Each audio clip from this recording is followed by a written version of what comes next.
এই কি এখানে কি আরম্ভ হয়েছে?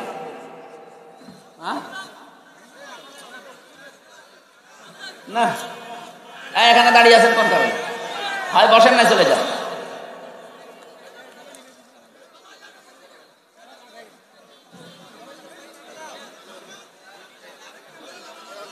দেন তো ভাই, সব নামিয়ে দিন, দেন সব নামিয়ে দিন, একটার জন্য না থাকি। আরে ভাই নামাতে এত দেরি করেন, কি করেন আপনার হাতে লাঠি কি করেন?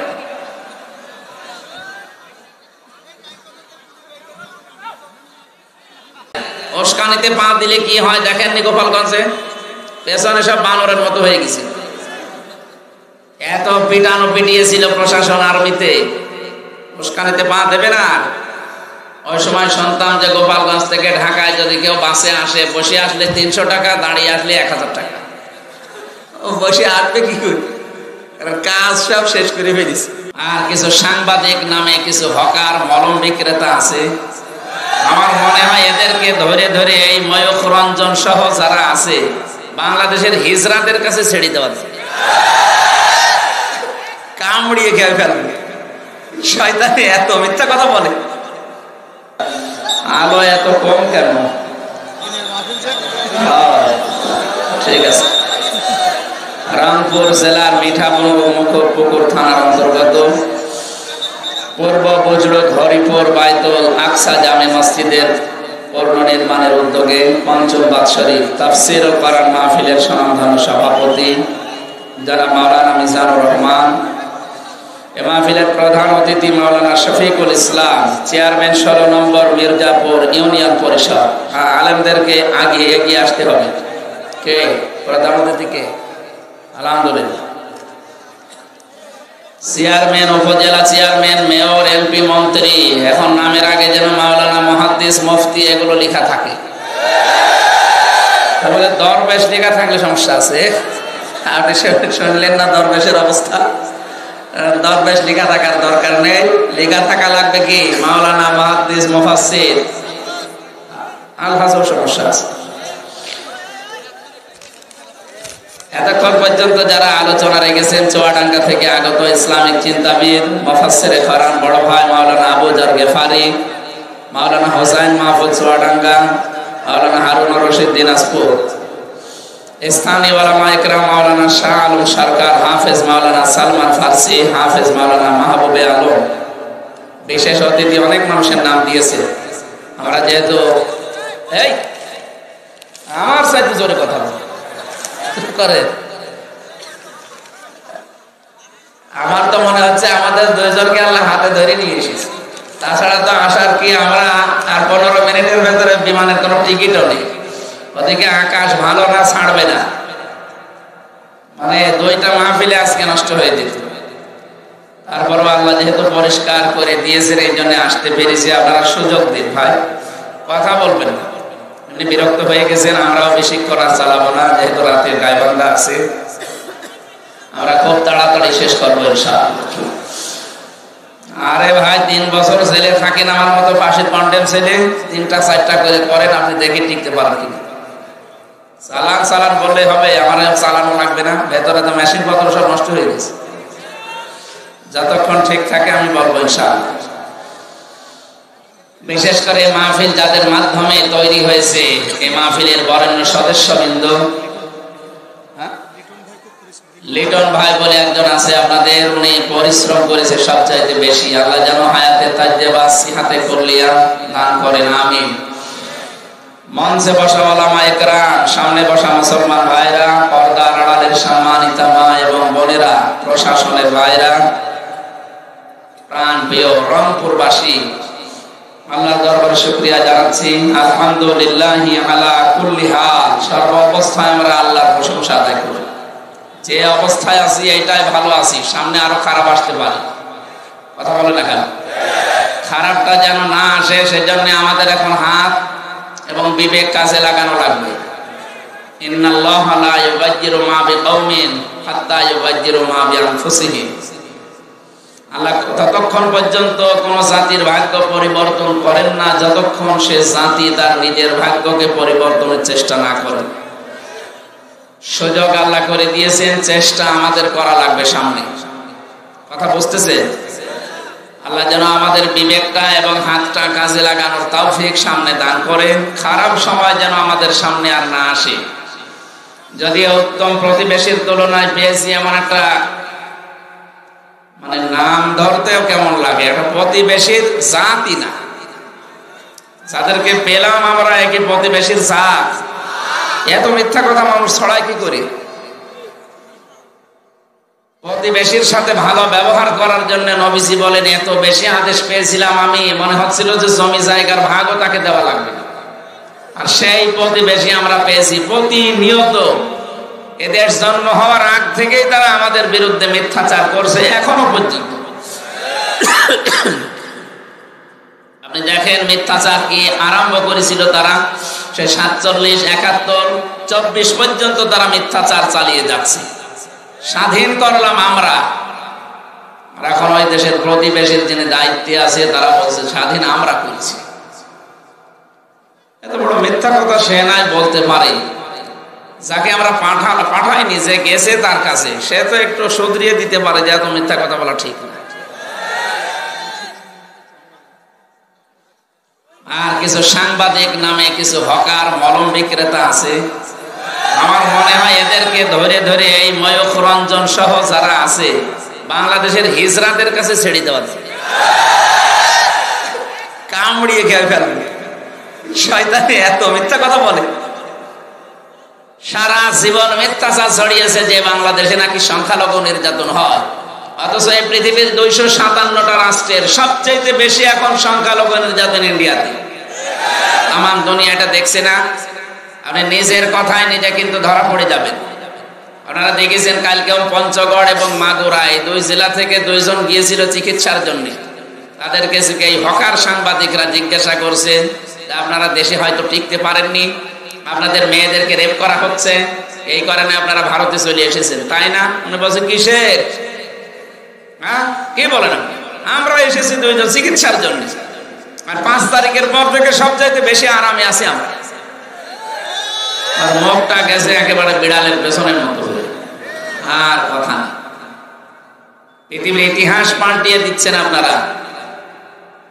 পৃথিবীর দিকে আমরা তাকালে দেখি কেউ কেউ মাটির নিচে তেল পায়, গ্যাস পায়, সোনা পায়, লোহা পায়, আর ওদের কোনো কাজ নেই। মাটির নিচে শুধু নাকি মন্দির পায়। 1000 বছর 1500 বছর আগে ওখানে নাকি মন্দির ছিল, মসজিদ ভেঙে দিয়ে ওই মন্দির আবিষ্কার করে। আপনারা হয়তো ইতিহাস পড়েননি বা জানেন না, স্মরণ করাচ্ছি। আল্লাহর ঘর কাবা ভাঙতে এসে কি অবস্থা হয়েছিল আব্রাহার, একটু পড়বেন। যে মসজিদ গুলো ভেঙ্গে ভেঙ্গে মন্দির বানাচ্ছেন ধোয়া ধোয়া তুলে, আল্লাহ কিন্তু ছাড় দেয়, ছেড়ে দেয় না। যদি আবার আবাবিল পাঠানো লাগে আল্লাহ কিন্তু পাঠাবে তার ঘর হেফাজতের জন্য। বলেন ঠিক কিনা? তার কারণে 18 কোটি বাঙালি আমরা যারা মুসলিম আবাবিল হয়ে দেখা দেব।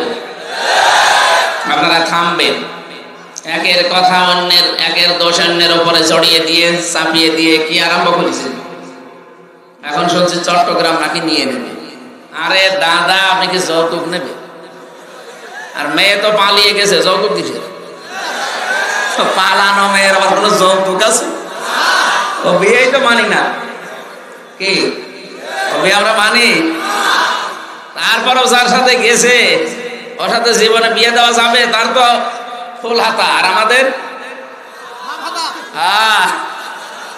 ফুল হাতার সাথে হাফ হাতা যায় না।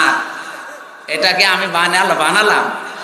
সূরা বাকারা 2 নম্বর পারা 14 নম্বর পৃষ্ঠা 4 নম্বর লাইনে 221 নম্বর আয়াতের মাঝে আছে ওয়ালা তুনকিহুল মুশরিকিনা হাত্তা ইউমিনু। আল্লাহ নিষেধ করছে মুশরিক পুরুষ যতক্ষণ মুমিন না হবে তার সাথে মুমিনা নারীর বিয়ে করা জায়েজ নেই। এ ফতোয়া কার? সুতরাং দাদা যদি মুসলমান হয় তাহলে একটু কথা বলা যায়। আর যে বয়স দাদার এখন মুসলমান হওয়া সম্ভব? ও তো শেখে দেখেছে হাসাম বা ডাক্তার কাটতে যে গোড়া থেকে কেটে বাদ দিয়ে দিল। আমি আর নিচে নামলাম না, বড় ভাইরা আছে, এই জন্য আমরা সাবধান বাণী উচ্চারণ করছি। বাংলাদেশের 56,000 বর্গ মাইলের 1 বর্গ মাইল না, হাফ বর্গ মাইলের দিকে যদি কেউ চোখ তুলে তাকায়, এদেশের 18 কোটি মানুষ যদি সত্যিই কিছু করা লাগে 36 কোটি দাদা নিয়ে তারপরে কবরে যাবে। আশা করছে ওদের বিবেক খুলবে। এরপর যদি না খোলে বুঝতে হবে ও এই কোরআন শরীফ বুখারী শরীফ এগুলো দিয়ে হবে না, ওদের জন্য দরকার বাখারী শরীফ। আল্লাহ ওদেরকে হেদায়েত কামনা করি না, কারণ জালেমদের আল্লাহ হেদায়েত দেয় না। আল্লাহু লা ইয়াহদিল কওমাজ জালিমিন, ইহদি মুজারি, বর্তমান ভবিষ্যৎ, প্রেজেন্ট ফিউচার। আল্লাহ বলে বর্তমানে জালেমদের হেদায়েত দিচ্ছি না, ভবিষ্যতেও দেব না। এই জন্যই তো এই 3 মাস কতদিন হয়ে গেল এখনো পর্যন্ত অনেক জালেমের কথাবার্তারা লাইন মতো আসে না। আজকেও সকালে দেখেছেন একটা ভিডিও ফাঁস হয়েছে, অনেক বলছে আর কতদিন মার খাবেন এভাবে, এবার ঘুরে দাঁড়ান। কি ঘুরে দাঁড়াবেন আপনি? আপনি যা করেছেন ঘুরে দাঁড়ানোর মতো আছে? এই জন্য উস্কানিতে কেউ যেন আবার পা দিয়েন না। অনেক বসে বসে কলা খায়, কফি খায়, চা খায় আর উস্কানি দেয়। উস্কানিতে পা দিলে কি হয় দেখেননি গোপালগঞ্জে? পেছনে সব বানরের মতো হয়ে গেছে। এত পিটানো পিটিয়েছিল প্রশাসন আর্মিতে, উস্কানিতে পা দেবে না।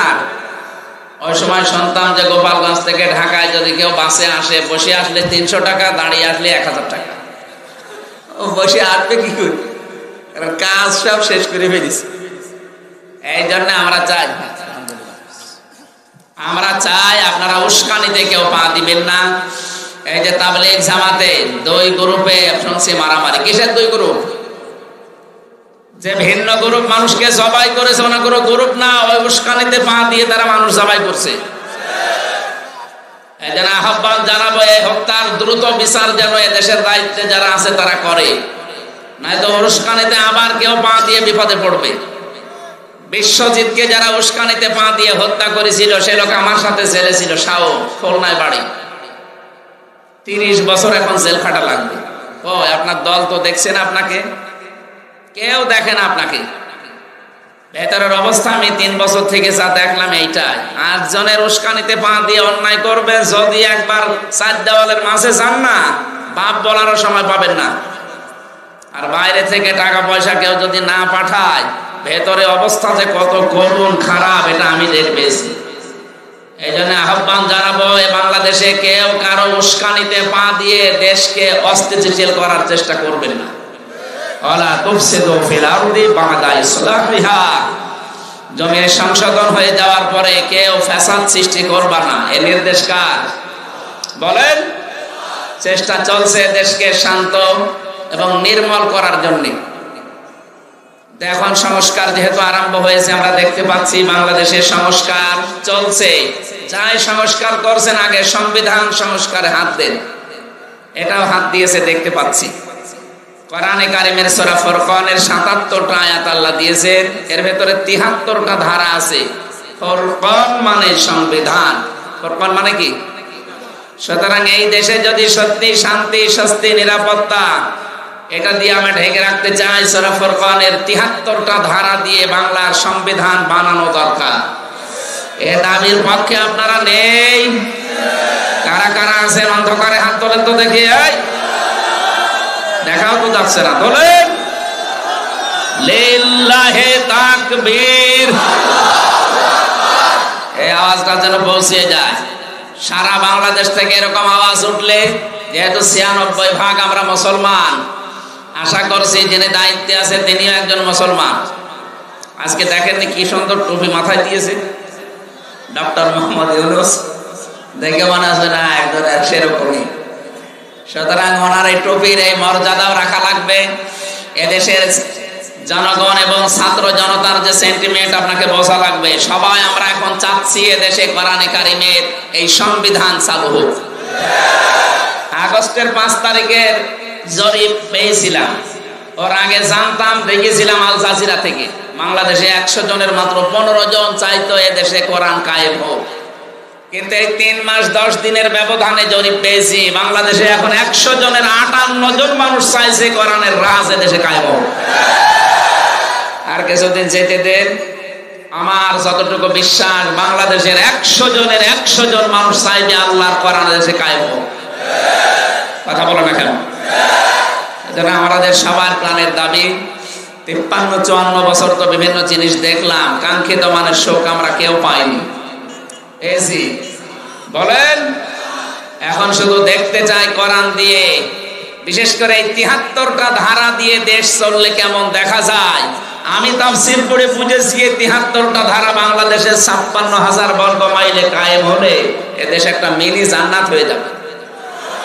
আল্লাহ যেন ওটা দেখার মতো ভাগ্য আমাদেরকে নসিব করেন, আমরা যেন দেখে মরতে পারি। বলেন আমিন। দরুদ আর সালাম পাঠ করার মাধ্যমে আমরা আরম্ভ করছি সূরা নাহাল 112 নম্বর আয়াতটা পড়েছি। তাফসীরুল কোরআন মাহফিল লিখেছেন, আমরা তাফসীর আকারে কথা বলবো ইনশাআল্লাহ। আমার আলোচনার বিষয় মানুষের কপাল নষ্ট হয় পাপের কারণে। কিসের কারণে বলেন? রব্বুল আলামিন বলেন আমা সাবাকুম মিন মুসিবাতিন ফাবিমা কাসাবাত আইদিন নাস ইলা আখির আয়াত। সূরা শুরার ভেতরে আল্লাহ জানিয়েছেন জলে স্থলে যে বিপদ আপদ মুসিবত গুলো তোমাদের উপরে আসে সব তোমাদের হাতের কামাই করা পাপের ফসল। অধিকাংশ গুলো আমি আল্লাহ মাফ করে দেই। ওয়া ইয়াফু আন কাসীর। যত অপরাধ তোমরা দুনিয়াতে সংগঠিত করো সব পাপের শাস্তি যদি দুনিয়ায় পাঠাতাম শ্বাস ফেলার সময় পেতে না। এই জন্য বাংলার মানুষেরা আমাদের হেফাজত করা লাগবে আমাদের জীবনটাকে। আমরা এমন কোন অপরাধ যেন না করে যে অপরাধের শাস্তি আল্লাহ দুনিয়ায় পাঠিয়ে দেয়। বিশ্বনবীকে যেদিন তিনি নিয়ে উঠছিলেন ফেরেশতা জিবরাইল, মেরাজে যাবার সময় তিনি আসমানের দিকে তাকিয়ে দেখলেন কালো কালো পিপিলিকা উঠতেছে। এটা তাফসীরে কাবীরের থেকে বলছে, পিপিলিকা উঠতেছে কালো কালো, আবার কিছু কালো কালো পিপিলিকা নামতেছে। নবীজি জিজ্ঞাসা করলেন ইয়া আখি জিবরাইল, ভাই জিবরাইল এগুলো যে ওঠে নামে কি? ফেরেশতা বলে হে রাসূল, আপনার উম্মতের ভেতরে যারা অপরাধ করে গুনাহগুলো উঠতেছে আল্লাহর কাছে। আর ওই যে কালো কালো পিপিলিকা নামে গুনার বদৌলতে আল্লাহ আযাব পাঠাচ্ছে তাদের উপরে। মুফাসসির লিখেছেন এই পৃথিবীতে যে ধরনের গুনাহ করে অপরাধ করে ওই অপরাধটা আল্লাহ তুলে নেয় উপরে। ওই অপরাধের যতটুকু শাস্তি হয় আল্লাহ দুনিয়ায় তার জীবনে গজব করে পাঠিয়ে দেয়। তাহলে এখান থেকে আমি কি নিলাম? আমার শিক্ষা নেওয়ার বিষয়ে আমি এমন কোন অপরাধ যেন না করি ওই অপরাধের শাস্তি দুনিয়ায় নাজিল হলে আমি টিকতেই পারি না। এই আয়াতের ব্যাখ্যায় আমি পেয়েছি সূরা নমল 52 নম্বর আয়াতটা 19 নম্বর পারার 20 নম্বর পৃষ্ঠার 7 নম্বর লাইনে আছে। এটা তাফসীরে কাবীরে আছে। ফাতিলকা বুয়ুতুহুম খাবিয়াতাম বিমা যালামু ইন্না ফি যালিকা লাআয়াতান লিকাওমিন ইয়ালামুন। বলেন আল্লাহু আকবার। আল্লাহ পাক বলেন ফাতিলকা বুয়ুতুহুম। কি এখানে কি আরম্ভ হয়েছে?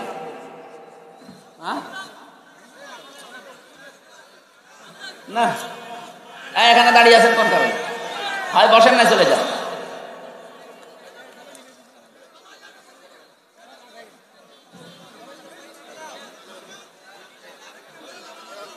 দেন তো ভাই সব নামিয়ে দেন, দেন সব নামিয়ে দেন, একটার জন্য না থাকি। আরে ভাই নামাতে এত দেরি করেন কি করেন? আপনার হাতে লাঠি কি করেন?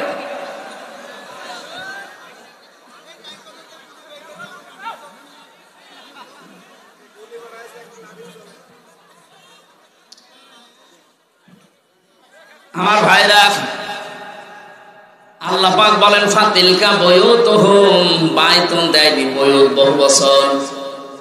তিলকার আগে ফা আছে। আল্লাহ যেন তার আঙ্গুল দিয়ে ভাবে আমাদেরকে দেখাচ্ছেন এই সেই ঘরগুলো। এই সেই এই জবাব দেন না কেন?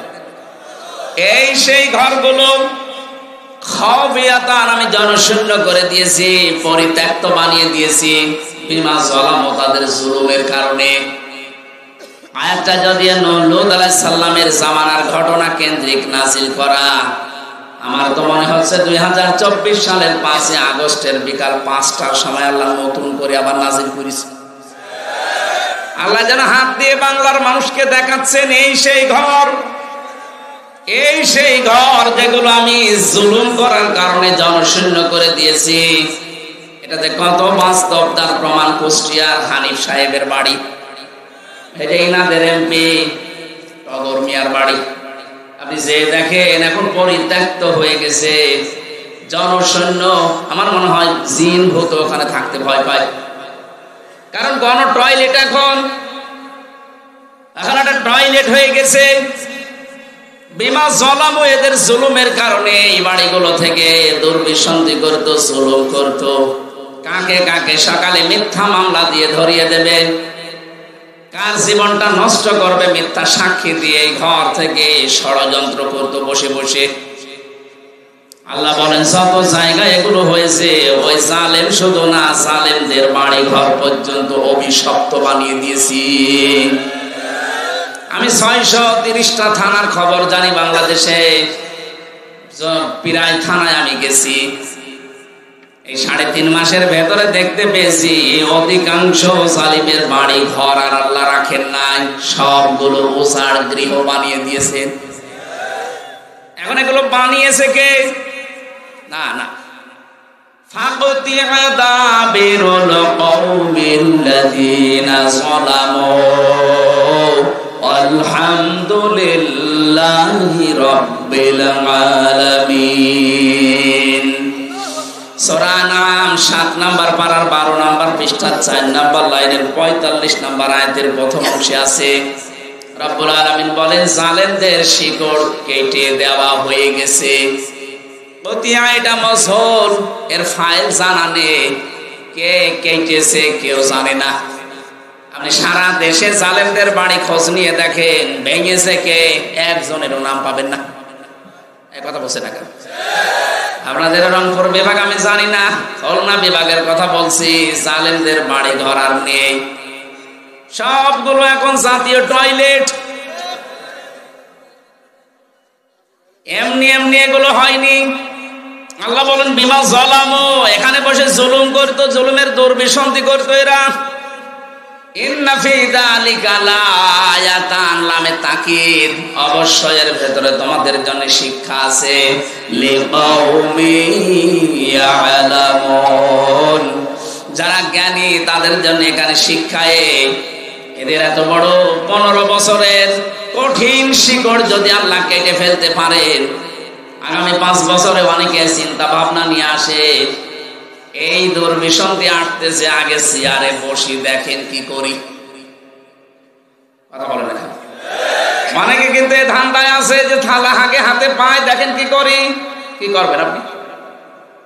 জামাল ভাই তো টাচ দিয়েছিল, জুলুম যারাই করবে পৃথিবীতে তাদেরকে আল্লাহ নিশ্চিহ্ন করে দেবে, তাদের বাড়ি ঘর পর্যন্ত পরিত্যক্ত বানিয়ে দেবে।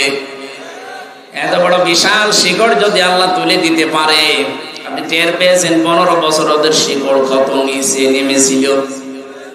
ইউনিয়ন থেকে শুরু করে সংসদ পর্যন্ত প্রতিটি জায়গায় ওদের শিকড় এত নিচে নেমেছিল যে টান দিয়ে তোলার মতো আমাদের খবর ছিল না। আল্লাহ পাক বলেন জালেমদের শিকড় কেটে ফেলা হয়ে গেছে। কেটেছে কে কেউ জানে না। বাংলাদেশে কার নামে আপনি মামলা দেবেন, একজনকেও পাবেন না। এই কথা বলেন না কেন? হানিফের এত সুন্দর সাজানো গোছানো বাড়ি, আপনি এখন যে দেখেন ওটা এখন টয়লেট। কারণ টয়লেট করবে যেখানে বসে, ও টয়লেটের প্যান পর্যন্ত মানুষ খুলে নিয়ে চলে গেছে। কোথায় বসবে জায়গা পায় না, ইটও তো নেই, ইটও খুলে নিয়ে চলে গেছে। এই জন্য কেউ এদিকে কেউ এদিকে কেউ এদিকে, যে যেদিকে পারে মুখ দিয়ে মনে হচ্ছে জামাতবদ্ধ টয়লেট চলছে। আমাদের এখান থেকে নেওয়ার বিষয়ে এদের এত বড় শিকড় যদি মাটির সাথে মিশে যেতে পারে, আগামীতে যারা এই ধান্দায় আছেন যে চেয়ারে বসি দেখেন কি করি, আপনার বাড়িও আল্লাহ উজাড় গৃহ বানিয়ে দেবে, কোনো ব্যাপারই না। অলরেডি অনেকের উপর থেকে আল্লাহ জনগণের মন কিন্তু বেশিরভাগ সরিয়ে নিয়েছে তাদের কর্মকাণ্ডের কারণে। এই জালেমরা যদি জুলুম করার কারণে, চাঁদাবাজি করার কারণে মানুষের মন থেকে উঠে যায়, আগস্টের 5 তারিখের পর থেকে যারা চাঁদাবাজি আরম্ভ করেছেন, আপনি কি মনে করছেন জনগণ আপনাকে ভালোবাসে? এমনি 15 থেকে এমনি 15 থেকে 58% মানুষ চলে এসেছে। মানুষের মেধা বুদ্ধি এখন কাজ করছে। এতদিন একটা বাধা ছিল, এখন খুলে গেছে। আর আন্তর্জাতিক মহল তো আছে, এই জন্য সাবধানে। গত 5 দিনের নারায়ণগঞ্জের বন্দরের সাদাবাজিটাও কিন্তু মানুষ দেখতেছে।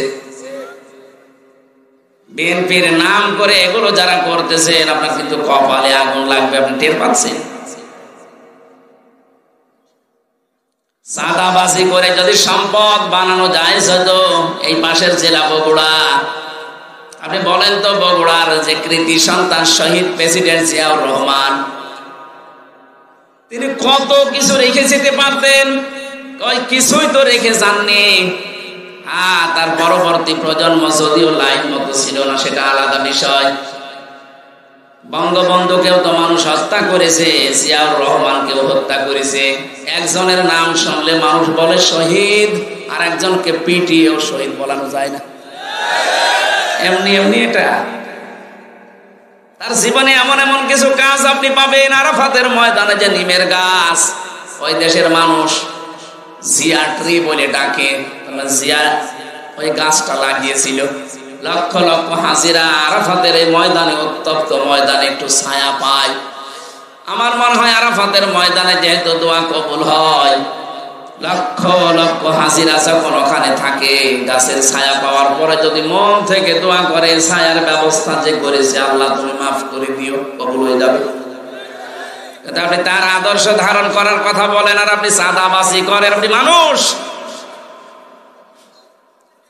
খবর যদি জায়গা মতো চলে যায়, দলীয় পদ না, জীবন পর্যন্ত থাকবে না। এই জন্য আমরা শিক্ষা নেব, আমরা যেন সাদাবাজি না করি, এবং কেউ করলে আমরা করতেও দেব না। আমিরে জামাত ডাক্তার শফিকুর রহমান ঘোষণা দিয়েছে, এই দেশে যদি ইসলাম আমরা নিয়ে আসতে পারি, এদেশে সাদাবাজি হবে না, কাউকে করতেও দেব না। এটা আমরা চাই না। এই জন্য জালেমদের যে পরিণতি হয়েছে গুনার কারণে, অপরাধের কারণে, আমাদের হোক, আমরা চাই।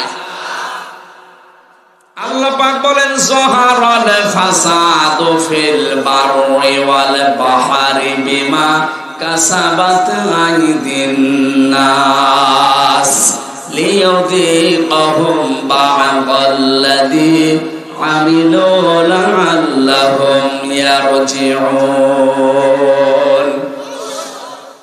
সূরা রুমের 41 নম্বর আয়াতে আছে, জলে স্থলে যে বিপদ আপদ মুসিবত গুলো আসে, একটাও আমি দিতে চাই না, সব তোমাদের হাতের কামাই করা ফসল।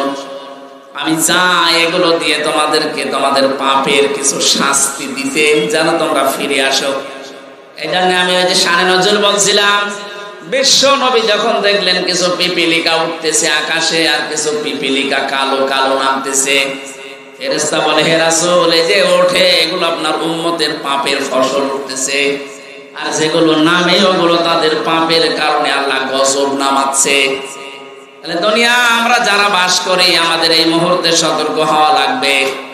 আল্লাহ কিন্তু একটা নির্মল শান্ত এমন একটা সুন্দর গ্রামের উদাহরণ আমাদের সামনে আজকে সেট করেছেন তেলাওয়াতকৃত আয়াতে।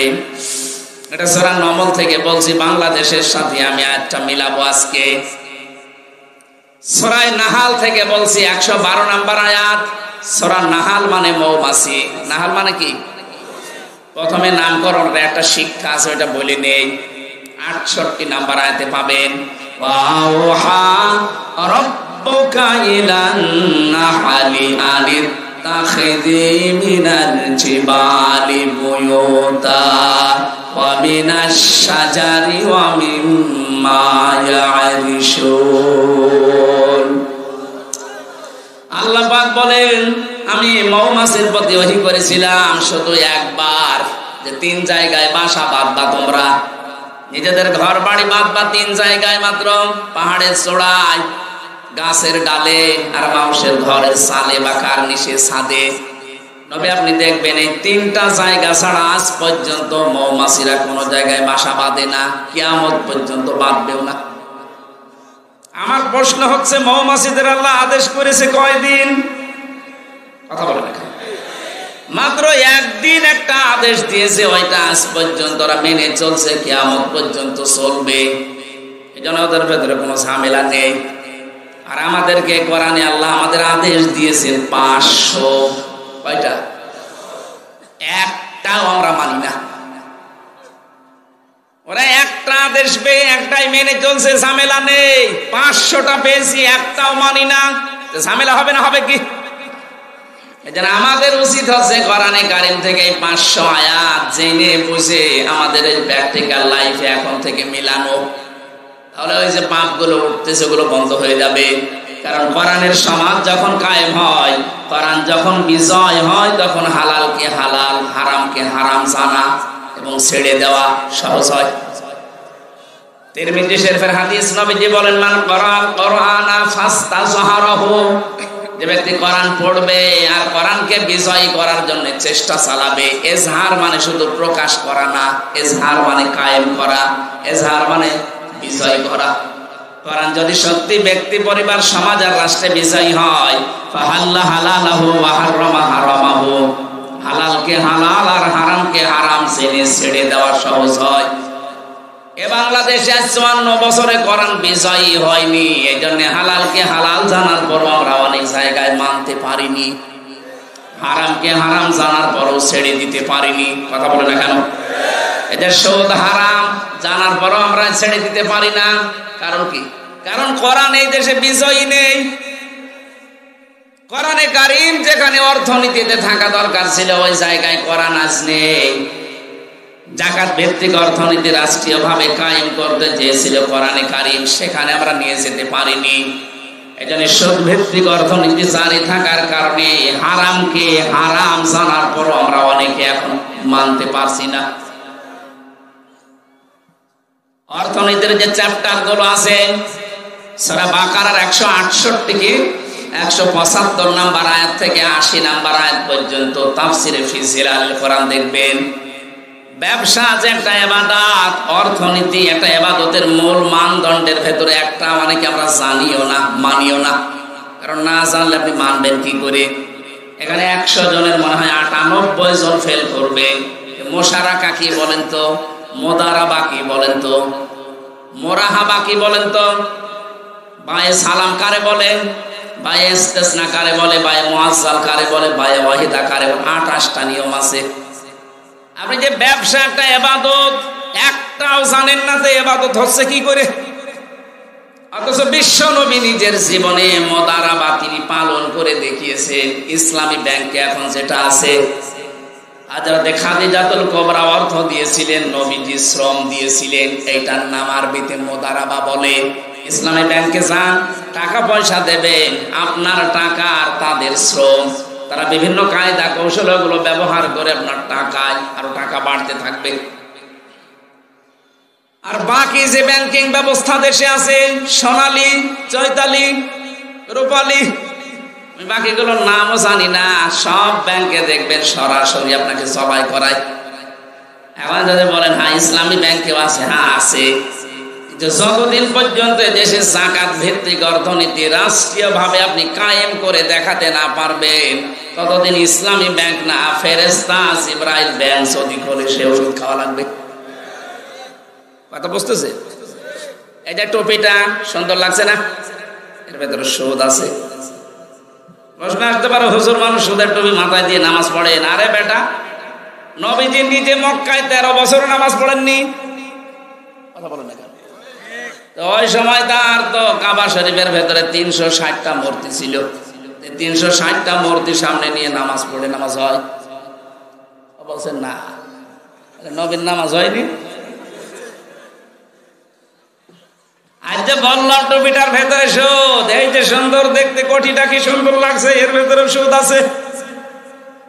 কারণ হচ্ছে এই, আমি হয়তো সুদের টাকা দিয়ে এটা কিনি নাই, কিন্তু এই টুপিটা আছে ফ্যাক্টরিতে তৈরি হয়েছে, ওই ফ্যাক্টরির মালিক ব্যাংক থেকে লোন নিয়েছে। হ্যাঁ, কথা বলছেন? প্রত্যেকটা জিনিস এরকম। যাকাত যতদিন সরকারি ভাবে, রাষ্ট্রীয় ভাবে কায়েম করা না যাবে, ততদিন আপনি এদেশে সুদ থেকে বাঁচতে পারবেন না। হ্যাঁ, যতদিন কায়েম করতে না পারি ততদিন কাজ করলে গুনাহ হবে না, নবীজির যেমন হয়নি। অথচ ওই নবী বাকি 10 বছর যখন রাষ্ট্রের দায়িত্বে ছিলেন মদিনার, রাষ্ট্রপ্রধান হওয়ার পরে তিনি এসে শুধু মূর্তি ফেলে দেয়নি, ভেঙ্গে ভেঙ্গে দূর করে দিয়েছেন। কথা বলেন না কেন? সুতরাং রাষ্ট্রে যদি সত্যি ইসলামটা আমরা বিজয় করতে পারি, আল্লাহর কসম তখন এই বেপরদা থাকবে না, সুদ থাকবে না, ঘুষ দেওয়া লাগবে না। বৈষম্য বিরোধী ছাত্র আন্দোলন যারা করেছিল তারা দেওয়ালে দেওয়ালে লিখন লিখেছে, ঘুষ যদি কেউ চায় তার হাত ভেঙে দেওয়া হবে। এটা যদি কায়েম হয়ে যায় কেমন হবে বলেন তো?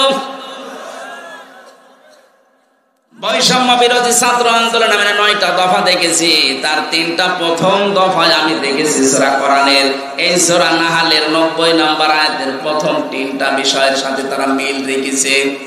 1 নম্বরে ওরা বলেছিল ওয়ান জাস্টিস, ন্যায় বিচার কায়েম করতে চেয়েছিল না? আল্লাহ এই নির্দেশই 90 নম্বর আয়াতে প্রথম দিয়েছেন, ইন্নাল্লাহা ইয়া'মুরু বিল আদলি, অবশ্যই আল্লাহ নির্দেশ দিচ্ছে তোমরা ন্যায় বিচার কায়েম করো। এইটাই তো তারা চেয়েছিল, কথা বলো না কেন? 2 নম্বরে তারা চেয়েছিল মানবাধিকার। আল্লাহ পাক বলেন আমিও দ্বিতীয় এইটাই চেয়েছি, হল ইহসান। ইহসানের 27টা ব্যাখ্যা আছে, এর ভেতরে 1 নাম্বার ব্যাখ্যা ইহসান মানে ভালো ব্যবহার করো। কোথায় ছিল ভালো ব্যবহার বাংলাদেশে? বলে ভালো ব্যবহার করবা কাদের সাথে? নবীজি যুদ্ধবন্দী যারা তাদের সাথেও খারাপ আচরণ করেননি, ভালো ব্যবহার করে তাদের মন জয় করে ফেলেছিলেন। হযরত সুমামা বিন ওয়াসালের জীবনটা পড়ে দেখবেন কি ব্যবহার করেছিলেন। অথচ আমরা তো যুদ্ধবন্দী ছিলাম না, আমরা ছিলাম কারাবন্দী, তাও অবৈধভাবে। কথা বলছেন কি আচরণ করলেন আপনি? 24 ঘন্টা আমার মতো একটা চিকন মানুষকে আপনি তালা লাগিয়ে রাখতেন, তাও ফাঁসির কন্ডেম সেলের ভেতরে।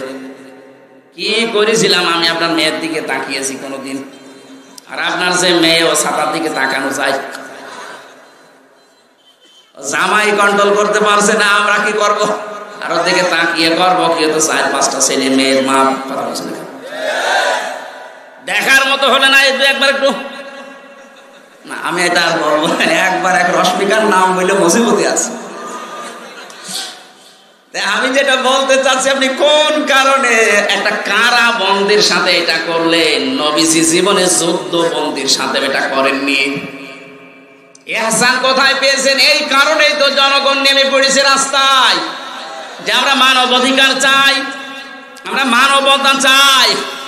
3 নম্বরে তারা বলেছেন আমরা বৈষম্য মুক্ত বাংলাদেশ গড়তে চাই। এটা 3 নম্বরে আল্লাহ দিয়েছেন, ওয়া ইতাইদিল কুরবা।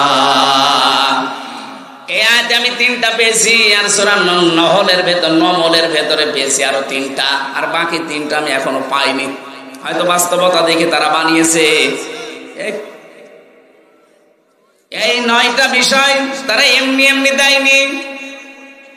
সত্যি যদি বাংলাদেশে এগুলো আমরা কায়েম করতে পারি, যার জন্য আবু সাইদের রংপুরের জীবন দিয়ে গেল, মধ্য ইয়ামিন রায়হান ফয়সাল বিথি সহ প্রায় 2732 জন ভাই বোন জীবন দিয়েছে। এদের এই রক্তের ঋণ শোধ করতে হলে অবশ্যই তাদের যে দফাগুলো ছিল এগুলো আমাদের এখন বাস্তবে দেখানো দরকার।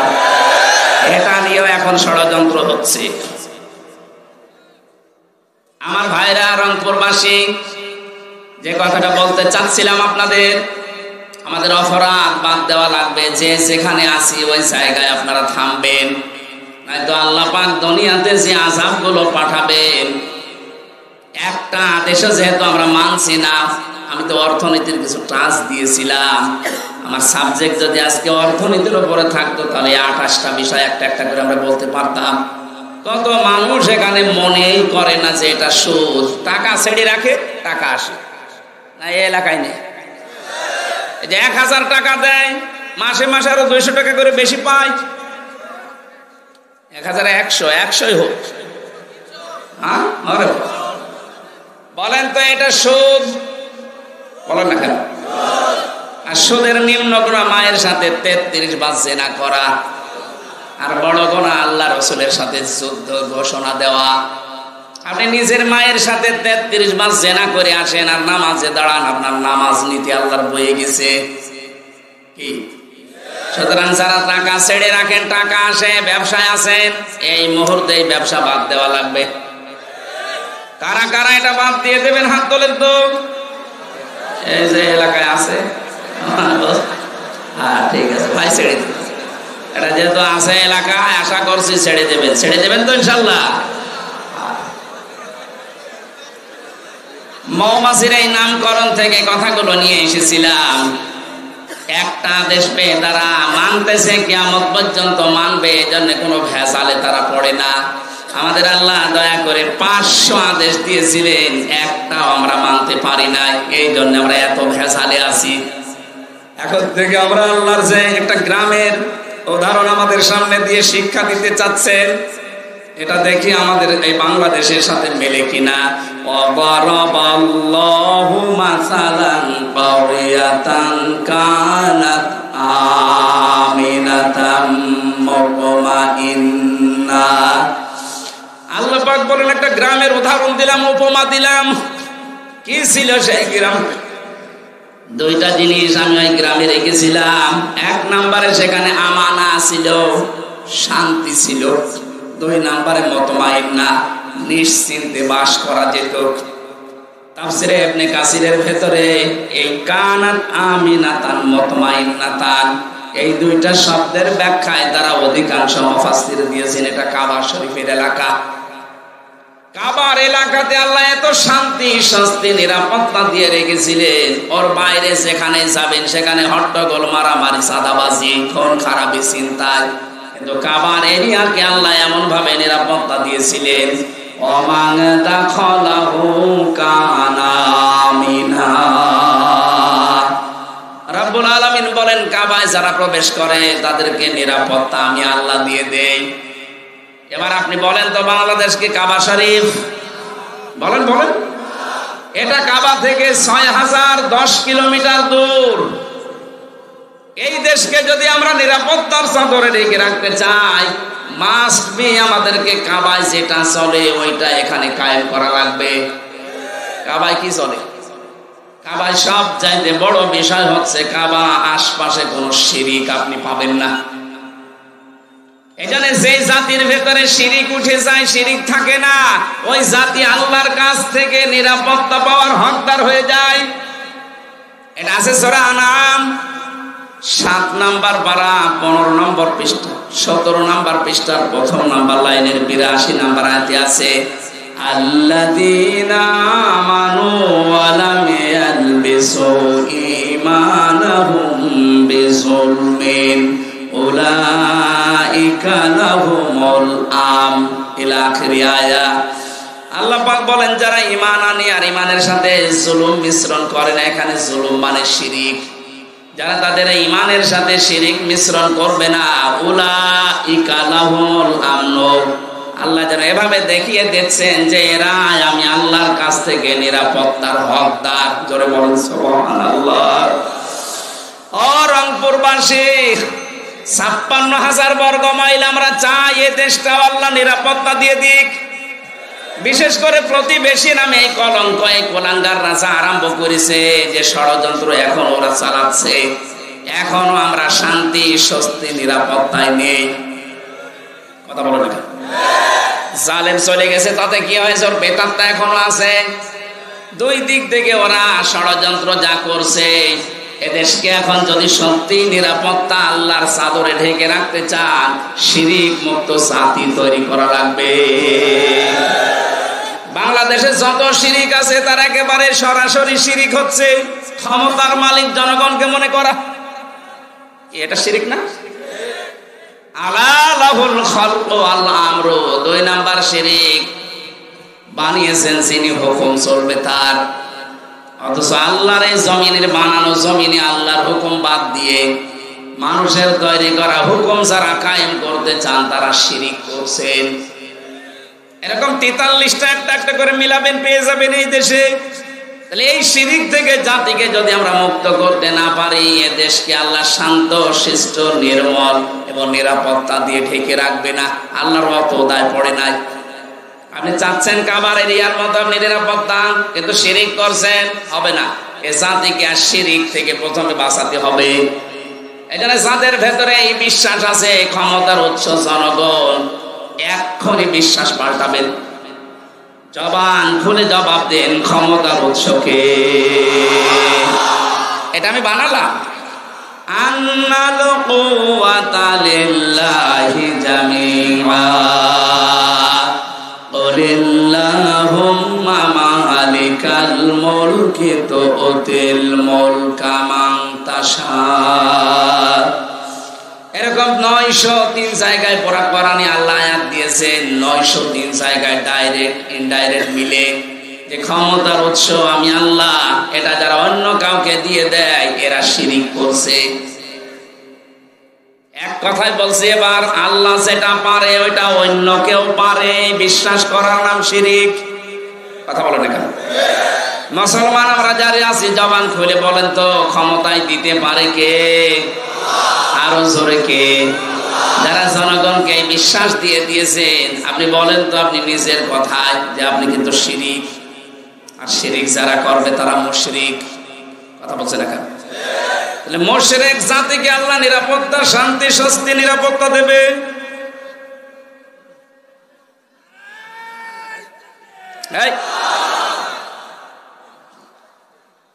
আন্দাজে লাফাচ্ছেন কেন? রংপুরবাসী, আমি আমার মূল কথা কিন্তু বলে ফেলেছি। এই দেশকে যদি আমরা কাবার মতো নিরাপত্তার চাদরে ঢেকে রাখতে চাই, সবাই একমত হওয়া লাগবে, দেশ থেকে আমরা শিরিক তুলে দেব। এই 15.5 বছরে এইটা ওরা চেষ্টা করেছিল।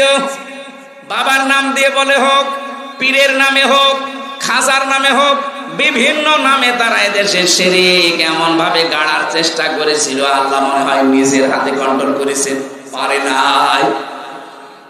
যে অবস্থায় এখন আমরা আছি, এই জাতির ভেতরে কিয়ামতের আগে যেন শিরিক বদ্ধমূল হতে না পারে, চেষ্টা করা লাগবে।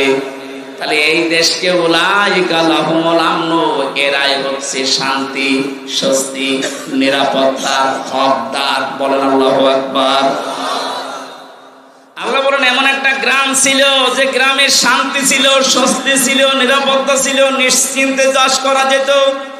ইয়াতিহা রিজকুহা রাগাদাম মিন কুল্লি মাকান, তাদের কাছে রিজিক আসতো তাদের আশপাশ দেশ থেকে। 1947, 1971, 2024 একটু মিলান। 47-এর আগে কত সুন্দর করে বিভিন্ন দেশ থেকে খাবারের ব্যবস্থা, রিস্কের ব্যবস্থা, জীবন উপকরণের ব্যবস্থা আল্লাহ পাঠিয়ে দিয়েছিল। পক্ষান্তরে বাকি যেটা দেখলাম, বাকি যেটা দেখেছি 1971 সালের পরে, যে মানুষগুলো প্রতিবেশীর নাম নিয়ে, আমাদের উপকারের নাম নিয়ে যারা দেশকে ভাগ করে দিয়ে আমাদেরকে একটা বিপদে ফেলে দিয়েছিল, তারা এখন বলছে দেশটা আমরা স্বাধীন করেছিলাম। আরে ভাই, আপনারা যদি স্বাধীন করেন তাহলে এদেশের মুক্তিযোদ্ধা এতগুলো যাদের সম্ভ্রম নষ্ট হয়েছে মেয়েদের, এটা কি গাঁজা করে গল্প? কথাটা কত গভীর, যাদের মাথায় মগজ আছে চিন্তা করেন তো। নরেন্দ্র মোদী সাহেবের কথা কোথায় যে আঘাত করেছে। 16ই ডিসেম্বর উনি ঘোষণা দিয়ে দিল যে বাংলাদেশের স্বাধীনতা আমরা করে দিয়েছি। তাহলে আমাদের দেশে এতগুলো মানুষ শহীদ হয়েছে 9 মাস, এতগুলো মহিলারা তাদের ইজ্জত হারিয়েছে, এগুলো কি সব খেলা নাকি? আপনারা বুঝবেন না, আপনাদের মাথায় ওই পর্যন্ত হয়তো নেই। যাদের মাথায় আছে তারা চিন্তা ভাবনা করে সামনে আগাবেন। গভীর ষড়যন্ত্র কিন্তু চলছে আমাদের এই ছোট্ট দেশটা নিয়ে। কথা বলে না কেন? কি সুন্দর ভাবে চলছিল।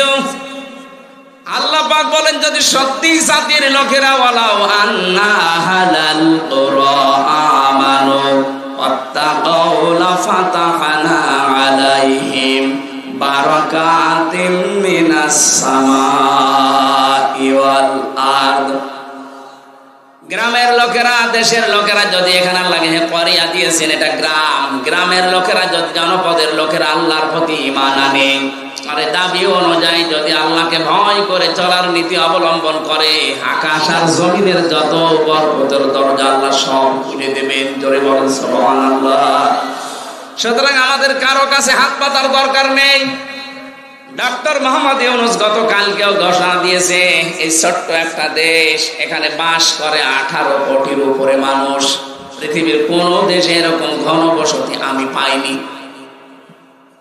উনি যেহেতু বিভিন্ন দেশ সফর করেছেন, উনি বলছে 18 কোটি মানুষের এই হাতকে আমরা যদি কাজের হাত বানিয়ে ফেলতে পারি, যত টাকা পাচার হয়েছে দেশ থেকে এগুলো যদি ফেরত আনতে পারি, এই দেশটা আবার দাঁড়িয়ে যাবে, কেউ বাধা দিয়ে আটকাতে পারবে না। আজকে আসার সময় যে সাড়িয়াকান্দি বগুড়া পার হওয়ার সময় পাইলট আমারে বলছিল, হুজুর এই দেখেন এটা কিসা বিশাল বিশাল ফ্যাক্টরি বানিয়েছে। ওনারে বললাম যে এই ফ্যাক্টরি বানিয়েছে ঠিক, কিন্তু টাকা যা পাচার করেছে, ওই মানুষগুলো যদি টাকাগুলো পাচার না করে বেগমপাড়া সাহেব পাড়া না বানিয়ে শুধু এই দেশেই যদি কর্মসংস্থান তৈরি করত, লক্ষ লক্ষ মানুষের বিদেশ যাওয়া লাগতো না, এই দেশে তারা বৈধ কাজ করে আয় করতে পারত।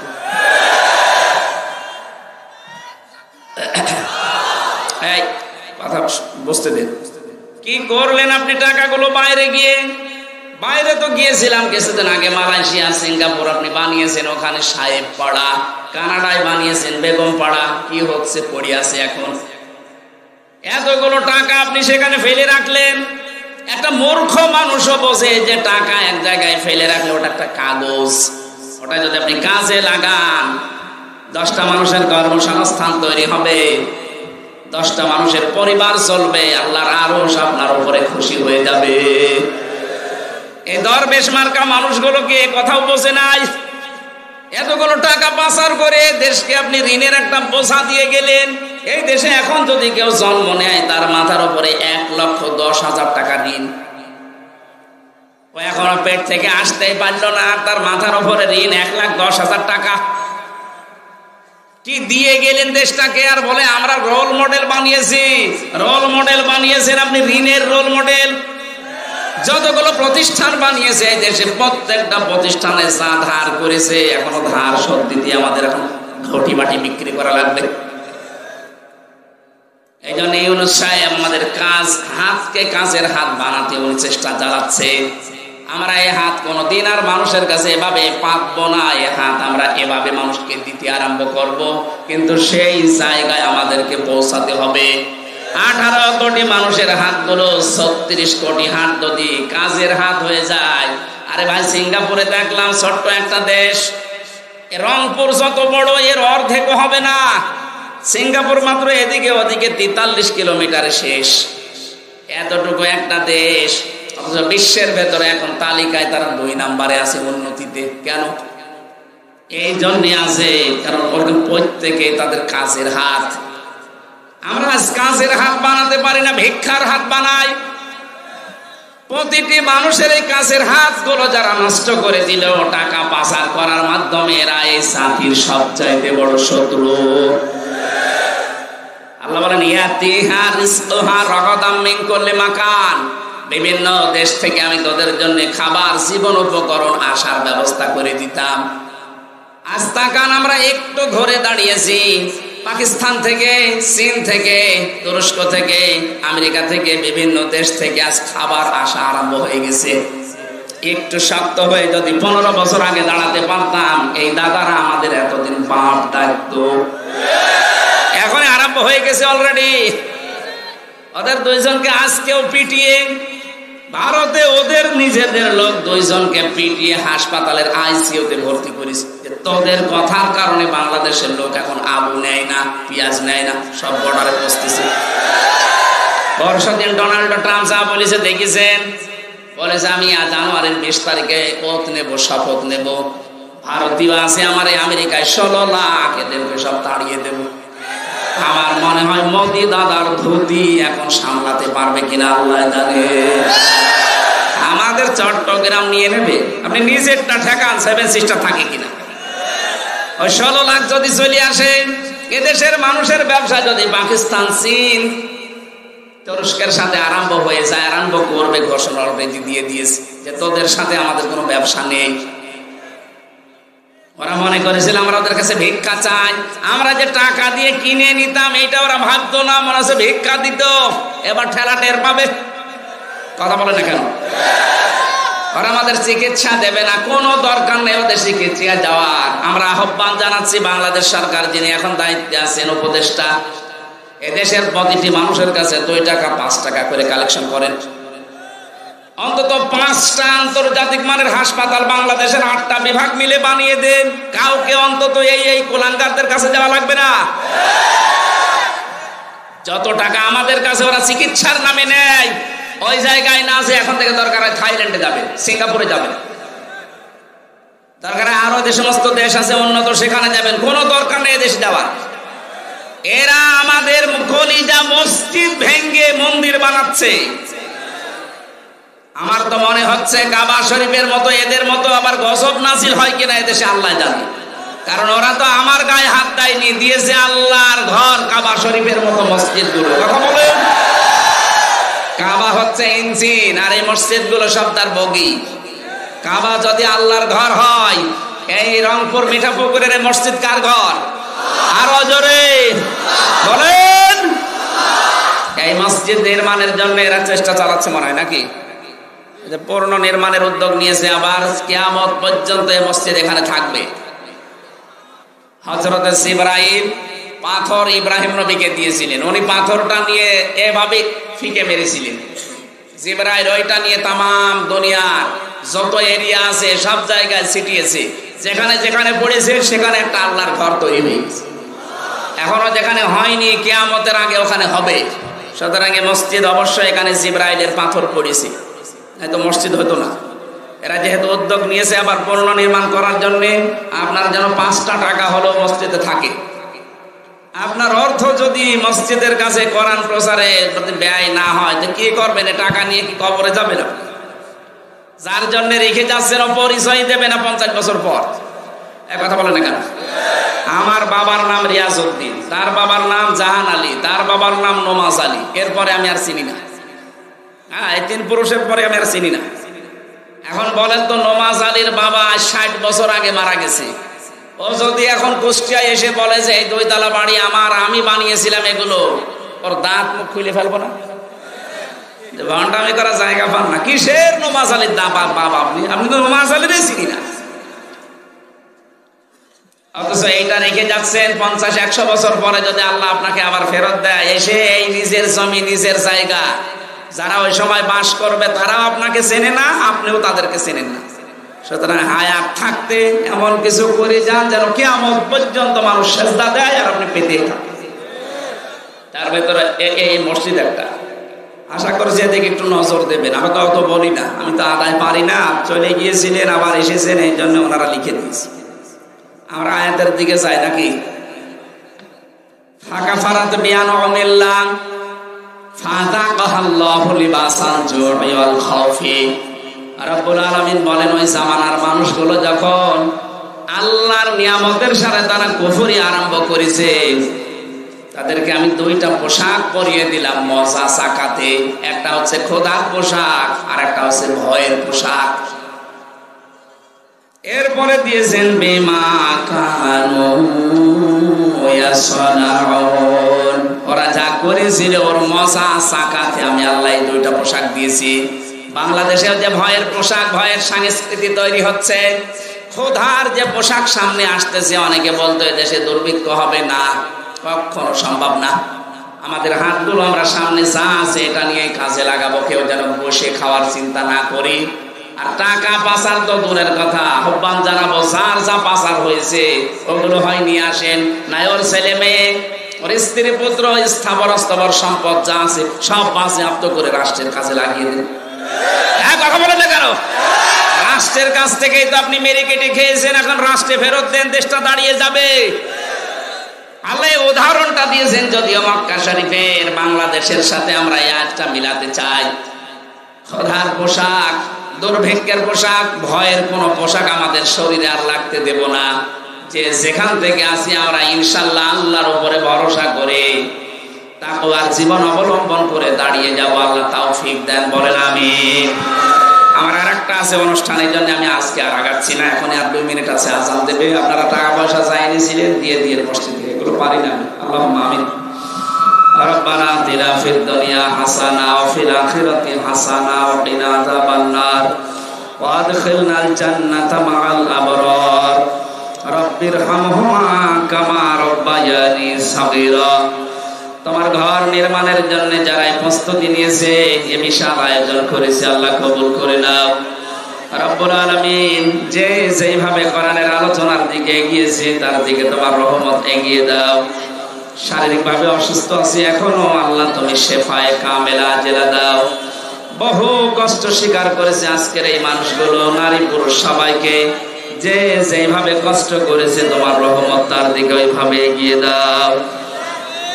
আল্লাহুম্মা গফিরলি ওয়ারহামনি ওয়াহদিনি ওয়াফিনি ওয়ারযুকনি ইয়া রাব্বাল আলামিন। মরণ আসলেই যেন পড়ি লা ইলাহা ইল্লাল্লাহু মুহাম্মাদুর রাসূলুল্লাহ। অন্ধকার চারিদিকে আস্তে আস্তে দিকে বাড়ি চলে যান।